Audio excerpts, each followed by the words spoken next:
वकील बहू। जनक पेशे से एक बहुत अच्छी वकील थी, लेकिन कहते हैं ना, बहू कितनी भी बड़ी तोप क्यों ना हो, सास के सामने तो भीगी बिल्ली ही होती है। अरे जनक, क्या बात है? आज रोटी नहीं मिली अभी तक। ये तेरा कोर्ट नहीं है जो आज फैसला ना हुआ तो कल की तारीख मिल जाए। रोटी तो रोज वक्त में चाहिए। हाँ। माँ जी, रोटी तो कब की बन गई। मैंने आपको कहा तो खाना खाने के लिए, आपने शायद सुना नहीं होगा। ओहो हो, जज नहीं हूं मैं तेरे कोर्ट की, सास हूं सास। कोई दलील फालतू की मत देना यहाँ। बहुत जानती हूं मैं इन वकीलों को। अपनी बात ऊपर रखने के लिए झूठ बोलने में जरा भी नहीं सोचते। तभी वहां जनक के ससुर आ जाते हैं। अरे भाग्यवान, क्यों बेचारी के काम को कोसती रहती है हमेशा। मैं भी तो था वहां जब ये आई थी तुझे रोटी खाने को बुलाने के लिए। सास को तो अब गुस्सा आ जाता है कि कैसे किसी ने बहू की साइड ले ली। अरे वाह जी वाह, वो तो मैं जानती थी कि कोई ना कोई गवाह तो ये पेश कर ही देगी। पर मैं तो अब सीधा खाना खाकर सोने जाऊंगी। मुझे आदत नहीं है किसी से बहसा बहसी करने की।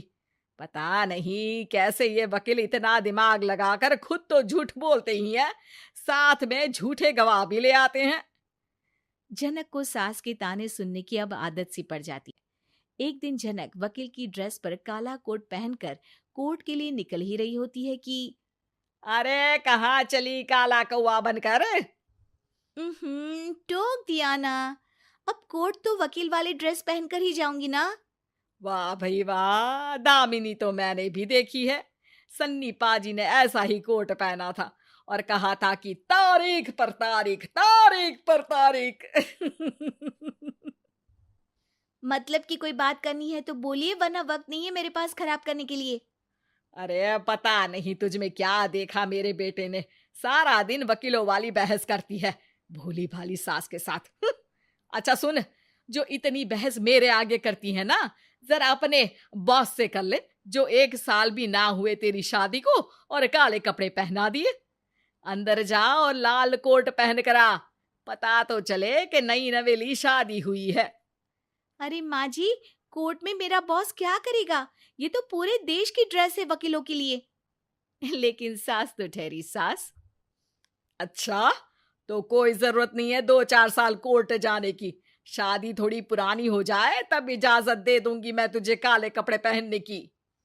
अब क्या था, मन मारकर जनक को लाल रंग का कोट पहनकर कोर्ट जाना पड़ता है।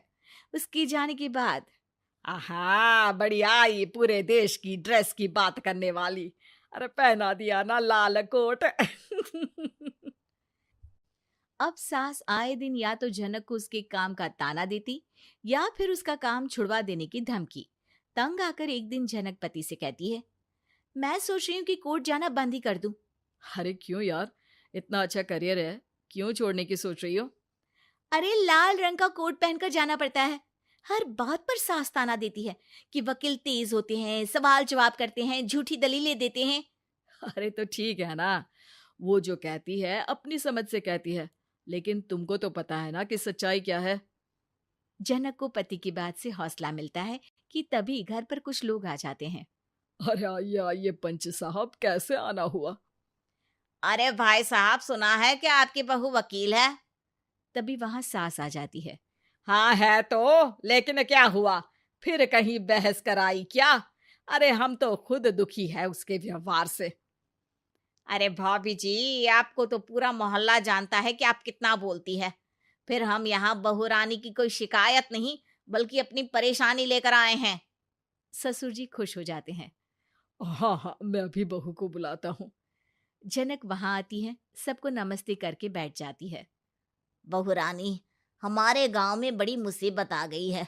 अब तो पूरे गांव की जिम्मेदारी मानो तुम्हारे कंधों पर है। अरे ना ना, इससे तो घर की जिम्मेदारी पूरी नहीं होती। ये गांव की जिम्मेदारी क्या लेगी?